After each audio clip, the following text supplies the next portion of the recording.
Hey, what's up guys and gals? It's the Tyrant here. Happy Monday to you. Hope you had a great weekend. And you know, it is Monday, so for a lot of people it tends to be sort of the bland day, the one you dread. But I do have some very good news for you. We finally have some concrete information about Halo 6. Now before I get into it, I do want to just go ahead and share, in case for those of you who didn't know, it was revealed some time ago that all Halo games from here on out would include split screen. No, that's not the news that I have for you. At this point, it should be pretty much common knowledge.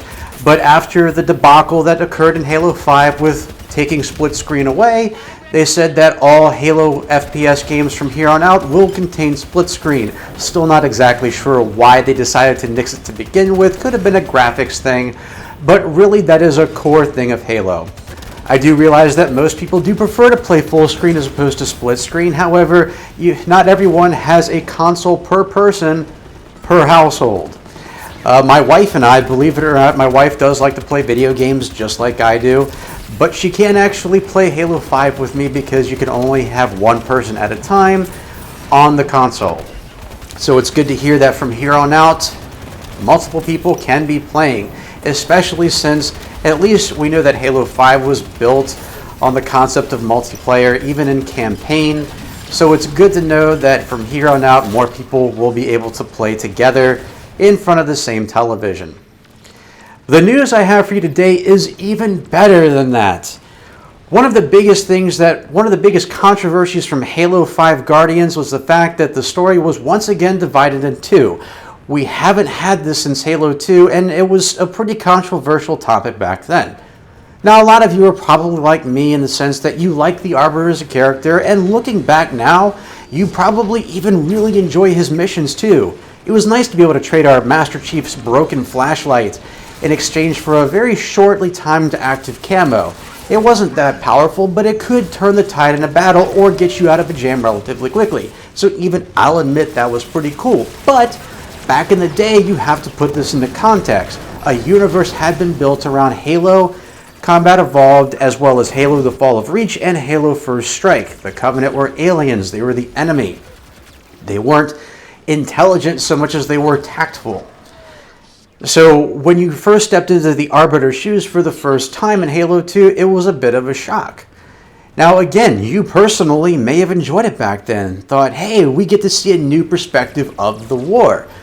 But the vast majority of people would have disagreed with you back in 2004. And so for Halo 3, Bungie made it very clear from the get-go that you would be in the shoes of the Master Chief the entire time. The Arbiter would still be in the game, but would be a character that joins you alongside in battle, rather than one where you'd have to actually jump into another character's shoes. I will say that the way Halo 2 did it was creative though. At least with Halo 2, you had a very interesting perspective with the Arbiter. That's how the game started out, with the guy who tried to kill you throughout Halo Combat Evolved. And the Arbiter isn't presented as a monster, he's presented as a soldier who was just doing his job. And we feel a little sorry for the Arbiter, we feel some empathy towards him. He's being shunned by his leaders and by his peers simply for things that he could not help. He couldn't help the release of the Flood and all the other factions, especially the Master Chief, that kept him from protecting the Halo ring. And so we see him stripped of his rank, and they say they're going to put him to death. And then eventually you find out later, spoiler alert, they're not going to put him to death. They're going to send him on suicidal missions so that he'll die anyway, but he'll still die being a war hero. We don't really get that from Halo 5 Guardians. The campaign is split, sure, but we don't really have a lot of information about Spartan Locke or the other guys on the team, except for Spartan Buck, and we'll get to him in just a second. What sucks, unfortunately, is we don't feel the same type of empathy. We don't look at him like we did the Arbiter and say, hey, how is this going to play out?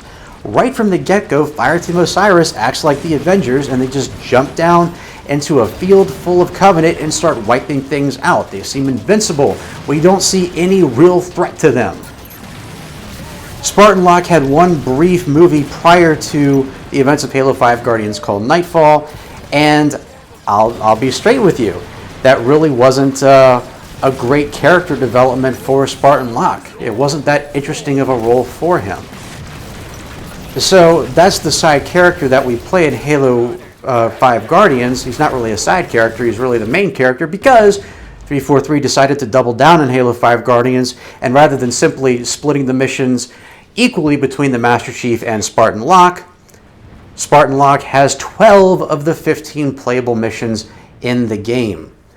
That's quite a bit, especially since all the attention Master Chief got in Halo 4. We thought the Reclaimer trilogy would be about him.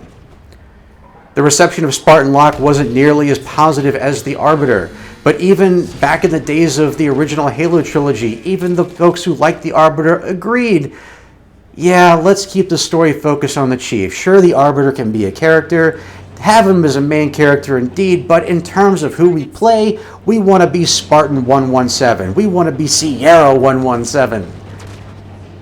So Halo 5 Guardians doubled down and made Spartan Locke the star of the game, with Master Chief more or less as a secondary character. Frank O'Connor fortunately acknowledged this and revealed in a recent review with Game TM magazine that that was a mistake on their part.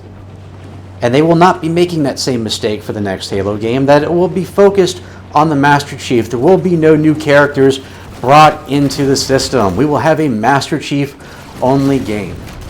To quote Frank, he says, "We very much realized that people wanted Master Chief's story of Halo 5. We definitely marketed it in a way that we hope was going to bring surprise, but for some fans, and certainly fans of Master Chief, it was a huge disappointment because they wanted more Chief." It wasn't that surprising to me, Connor continued, but the volume of "give us more Chief" at the end of Halo 5 was significant, and so I think, if anything, he's slightly more important now than he has ever been, certainly to our franchise. The focus for the franchise will not be bringing in new characters or expanding the number of playable characters. Instead, 343 will be making the world a little bit more realistic and compelling. So it's good to see that they finally realized that, yes, for a Master Chief story arc, we need to be playing our favorite series icon. Master Chief is exactly that. He's not just a character. He's not just a vessel for the player to enter the Halo universe. He is the icon of the series. If we're not playing the Chief, I don't know what Halo is. But that's your good news for today. Our first real news for the next major Halo title is that it will be a Master Chief-centered story. I hope that brought some good news to your Monday. If you like this video and you want to spread the word, please share it with your friends. And if you have any comments or questions, if you have anything that you're curious about in terms of Halo 6, what do you want to see? What do you expect to see? You can let me know in the comments below or hit me up on both Facebook and Twitter. Links to my social media can be found in the description below. And if you like this video and you want to see more, click that subscribe button for more video game related content every Monday, Wednesday, and Friday right here on MythicTyrant.com. We also have Q&A Saturdays and Sunday Fun Days. Thanks so much for watching, guys and gals. I hope you have a great Monday, and I'll see you right back here next time. And as always, I'm the Tyrant, signing off.